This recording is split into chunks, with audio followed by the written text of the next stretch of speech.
Hello my wonderful viewers, welcome to my platform. This is Linda's TV show. If it is your first time of coming across this channel and you like what you see after watching, please subscribe, put on your notification bell, set it to all notification. In that way you'll be able to get notified each time I upload a new video, even those without notification. Here we react to all forms of videos, international and local. Every Saturday by 2 p.m. we have our interaction section. You are free to call in to air your opinion about the happenings in our society. Invite your friends, share my videos with your families and colleagues. Do not keep this information to yourself. Myself, I will be sitting down here to watch this video together with you from the beginning to the end. Then we'll go to the comment section and leave our comment, our opinion about the video we watch. If that application were frivolous or vexatious, the court would not even want us to move it, and he tried to even prevent us from moving the application. The court said, you can't do that. This application is before me. It was filed since 2019, but that application constitutes the very fulcrum, the very substratum, the very linchpin of the entire criminal charge and criminal proceedings against Nnamdi Kanu. He is being tried here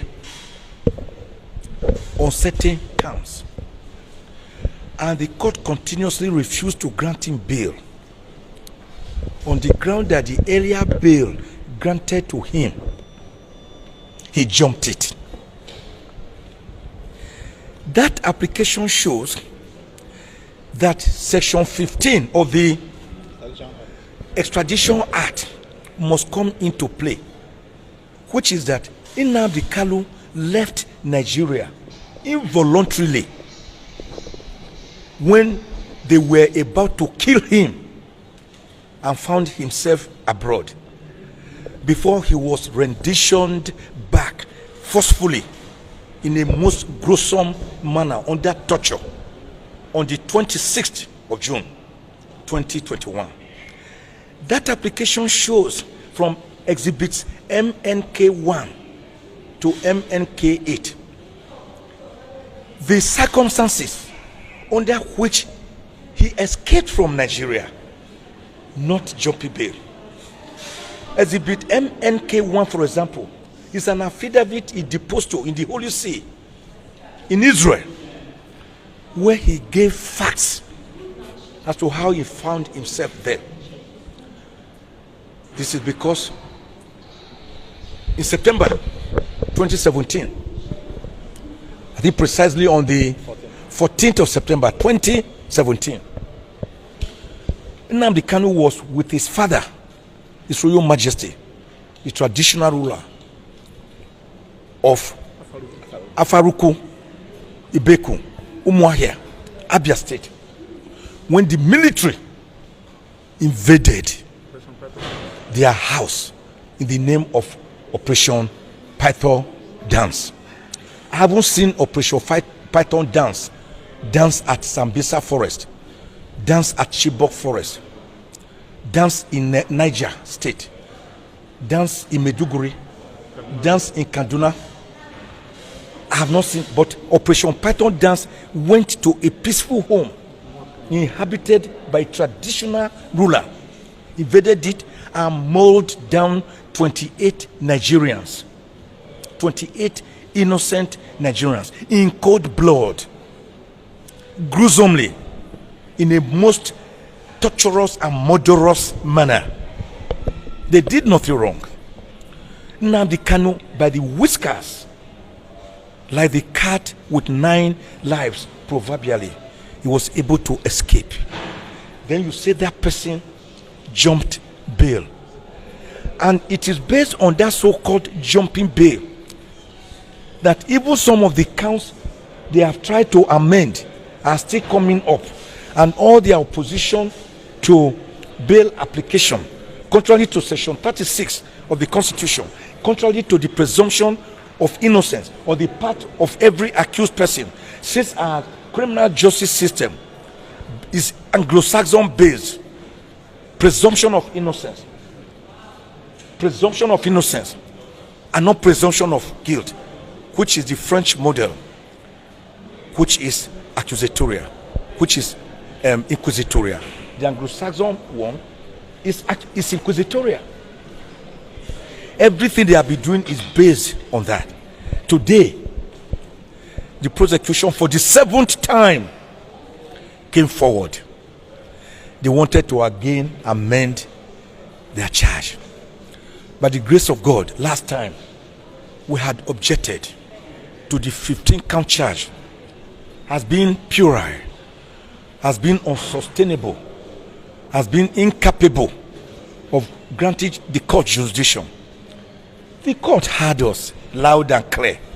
During the last adjournment date, the court struck out 8 of the 15-count charge, leaving only 7. He said of them to lick their wounds, and come back quietly today for a trial. Yesterday, at 2:32 p.m., less than 24 hours to the hearing of today, they came back again with a so-called proposed amended charge. Amended charge number 7. And I told the court, you cannot carry out trial by ambush. This is the 7th time you are doing this. You are federal government. You have all the equipment, all the implements, all the facilities at your disposal. How come you cannot prosecute a simple case like this? That each time we are coming to court, a day before the court, you will dump on us. You saw the huge bundles. Each of them is as fat as a portmanteau or a briefcase that they dumped on us. I, speaking honestly as a Christian, have not even looked at the amended charge, not to talk of the documents they attached, which are bundles. The client, the defendant, Nnamdi Kanu, does not even know what they are coming with. And guess what? Instead of the 7-count charge that the judge left, on their own volition, they removed one again and brought only 6 counts, no longer 7 counts. So we beat them back again with bare knuckles. They brought only 6 today. Then I told the court, the way to go about it is that if they want this count, a plea to be taken. I mean, a plea has to be taken, because this is a totally new charge. They changed many of the wordings, many of the sentences, and as quickly observed by my learned friend here, because I have not even seen them. Justice is not a one-way traffic for the prosecution alone. The Supreme Court, through Justice Oputa, said it is not even a two-way traffic for the prosecution and the defendant. He said justice is a 3-way traffic. Justice for the prosecution or plaintiff, justice for the accused or defendant, and justice for the general public, members of the public, the society, which is watching, as all of you were in the court watching. Can justice be said to have been done in this case? If so, is it manifestly seen to have been done? That is the question you will be asking yourself. But what they have always done in the name of trying to prosecute the defendant is to try to overreach us, try to ambush us, and today we resisted that ambush. And again the court saw with us. I said, you can't do this. You continue to say, under the ACJA, the prosecution can always amend his count as many times as possible, even on the day of judgment. ACJA, for God's sake, is an inferior law subject to the Constitution of the Federal Republic of Nigeria. It is a mere act of parliament. The Constitution is the ground norm, the font origo. In the hierarchy of law, it is the master law. That is why I regard the Constitution as the Oba, the Eze, and the Emir of our laws. Other laws like ACJA are inferior laws made by National Assembly. They are like ballet or district heads.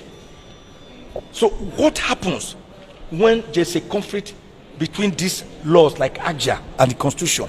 The Constitution tells us, Section 1, Subsection 1, say this Constitution is supreme. Supreme. And then it goes on in Section 1, Subsection 3 to say, if any other law is still consistent with the provisions of the Constitution, that other law will be void to the extent of the inconsistency. So each time they mount this AGJA, who the judge from the bench today observe has many contradictory provisions. In fact, the AGJA, if you look at it, almost forgot the Federal High Court. They now first started saying FCT High Court before they remember Federal High Court. It should be Federal High Court before FCT High Court or any other court. Now, that any provision in AGJA must bow to Section 36 of the 1999 Constitution, which gives fair hearing to an accused person.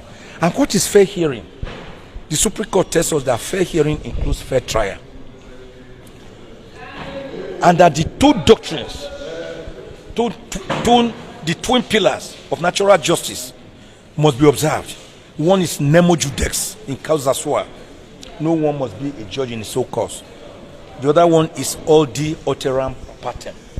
You must hear the other side, which is why God gave Adam and Eve a fair hearing in the Garden of Eden, even after seeing the sins they were committing, being omniscient, omnipresent, and omnipotent. Now, what do we see?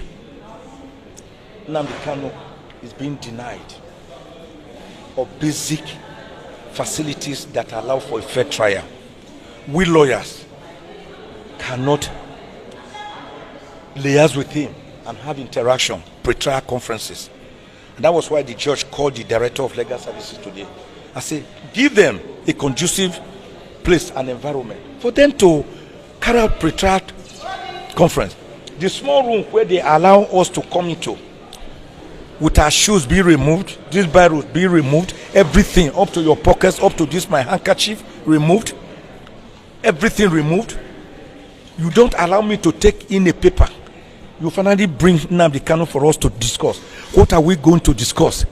Without a single paper, without allowing us to talk with him, without showing him the charge.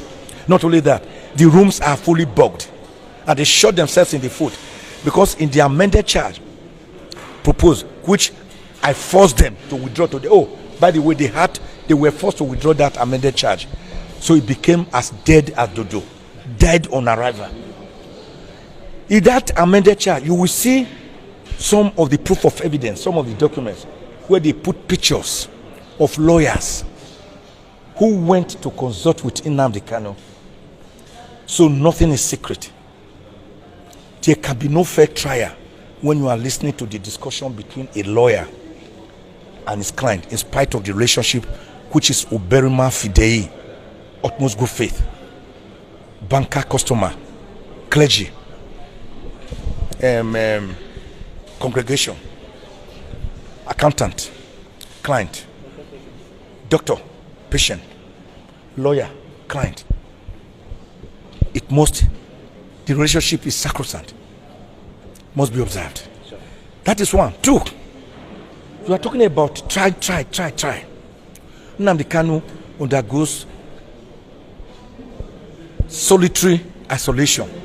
He's brought out once in a week to walk around and receive sun. Whereas medically we must receive sun, vitamin D, every day. He cannot greet his fellow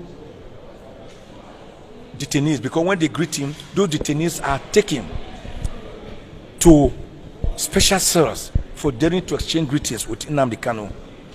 So he is a solitary, sad figure. Don't you know you can be solitary even inside the market? So he's kept in a small cell where he cannot talk, cannot see people. He's not allowed to practice his Jewish religion. He's not allowed to wear the Jewish clothes. He's not given the Jewish mat to pray upon. And you are talking about a fair trial? the food that you used to give to him, you are not giving him the right quantity. You are not giving him proteinous or nutritious food. He's sick. He has begged and begged. We all have begged and begged to allow his own doctor to come and give a second opinion of his illness. You are not allowing him. We are complaining about too much potassium in his system. You are not allowing another medical doctor. His father-in-law will come and look for him. You are not allowing him. I, the leader of the team, the lead counsel, I will want to see him. You will disallow me on more than 3 occasions. I've only been allowed to see Nnamdi Kanu in detention only 2 times. Me, at times I will now call the director of legal services, call all of them to help out. What manner of trial? So we have brought it to the attention of the court. So the application therefore moved today is at the root of the entire trial. When we succeed in it by God's grace, you will see that this trial is dead as dodo. And by the way, even the 7-count charge, after we forced them to withdraw the proposed amended 6-count charge, even the 7-count charge that now remained, we have again appealed against it to the Court of Appeal.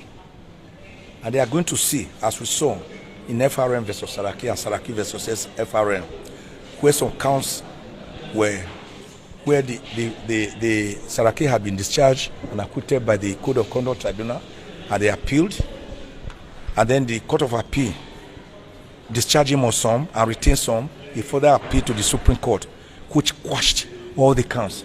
The 6 counts or 7 counts remaining now cannot even remain, because each of them is symbiotically and umbilically related with the 8 counts that were struck out. You are saying Nnamdi Kanu made a statement. How? Where? You didn't put the locus, the place where he allegedly made the statement. Under the Federal High Court Act, when you are charging a person under AJA, you must state the place where the person allegedly committed the offense. Where did he commit the offense? If it was in the spirit world or underground, you tell us. If it was in Afghanistan, you tell us. Do you know why? They tried to run away after we had beaten them back in an earlier charge where we said, you say he made a statement in London. This court does not have global jurisdiction extensively up to London. They now thought that by removing London and just saying he made a statement, they didn't know they had run into more murky waters. Where did he make the statement for? Nowadays with this technology, where I can be speaking and will be speaking with a female voice, because they will give me a female voice and you will dress me up in female clothes. So that is where you are saying that somebody made a statement from a place unknown, and that the statement led to people demonstrating in Nigeria and then leading to mayhem. I hope they will be able to bring up to, Nigeria is a country of 250 million people by last projection. I hope they will be able to bring at least maybe 50,000 witnesses who will say they were made to demonstrate because of a statement allegedly made by Nnamdi Kanu. I hope they will be able to. If they cannot, I'm afraid that even going to the merits of this trial, they will just be wasting their time. So the best thing is for this court to discharge and acquit the defendant, allow him to go in peace, and allow the federal government face more important things of insurgency, corruption, anger, hunger, abject penury, lack of infrastructures, fuel scarcity, diesel scarcity, education collapse, ASU strike, lack of mutual respect, lack of social justice, lack of egalitarianism. These are critical issues that the federal government should be facing. Not for a young man who is saying, if you are seeing me continuously as a dot in the cycle, and you are not respecting my rights, and you are not allowing Gowon's 3 R's, reconstruction, rehabilitation, and reconciliation, which were enunciated in January 1970, when the Civil War ended, and General Philip Effiong handed over the mantle of surrender on behalf of the Biafrans to General Olusegun Obasanjo on behalf of Nigeria. If you are not allowing us to at least be a part of your security architecture or apparatus, if you are not allowing us to be president of Nigeria after Aguiyi Ironsi, who only ruled for 6 months, if you are now allowing us to even be ordinary vice president, apart from Dr. Alese Kweme that was vice president to Aliyu Shehu Usman Shagari, then let us go in peace. It is recognized. Self-actualization, self-independence, self-determination is recognized by the International Covenant on social and political rights, the rights of indigenous people, the International Human Rights Declaration of 1948, the African Charter on Human and People's Rights. Self-determination is not a crime. So that is what this young man is fighting for. He hasn't carried guns and ammunition. We saw IPOB marching on the street, blowing whistle, wearing green beret. We want a Republic of Biafra. How is that amounting to treason or treasonable felony or offenses close to treason? What have you done about Boko Haram that are killing people, even in their bedrooms, raping women, wives, mothers, daughters, in men's farms, where our streets have become unsafe? What have you done about it? What did you do about kidnappers, armed bandits, and Boko Haram, challenging the sovereignty and sovereignty of Nigeria, planting their flags in many local government areas in Borno State and Niger State, and giving passes to people before they can pass through, imposing taxation? What did you do about it? When non-state actors are challenging your sovereignty and your sovereignty as an independent country by using equal and even more violent acts of violence, what have you done about that? Why is it this young, white, gray-haired man who is as innocent as a dove that you are deploying your arsenal?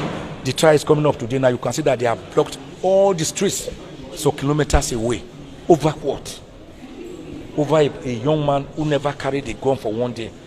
In all the charges, you never say you saw him with a gun or even a knife. No, none of them. None of them said they ever saw him coming on the streets. Even on that military, we were on the streets demonstrating, telling people, come with us, come along with us. Myself, Chief Ganifa, and me and others. Even the military still permitted us at times to demonstrate. They didn't charge us with treason or treasonable felony. Then this is a democratic setup. Hello. Finally, let me say this. Abraham Lincoln it was, who... Thank you so much, my wonderful viewers, for watching this video together with me from the beginning to the end. Like I said before, if you like what you see here, if you like what I do in this platform, as you have finished watching this video, please hit that red button that says subscribe and put on your notification bell to all notification. In that way, you'll be able to know when I upload a new video. Share my videos, leave your comments in the comment section constructively. Until I meet your way again in my next video, I still remain your Linda's TV show. Bye-bye.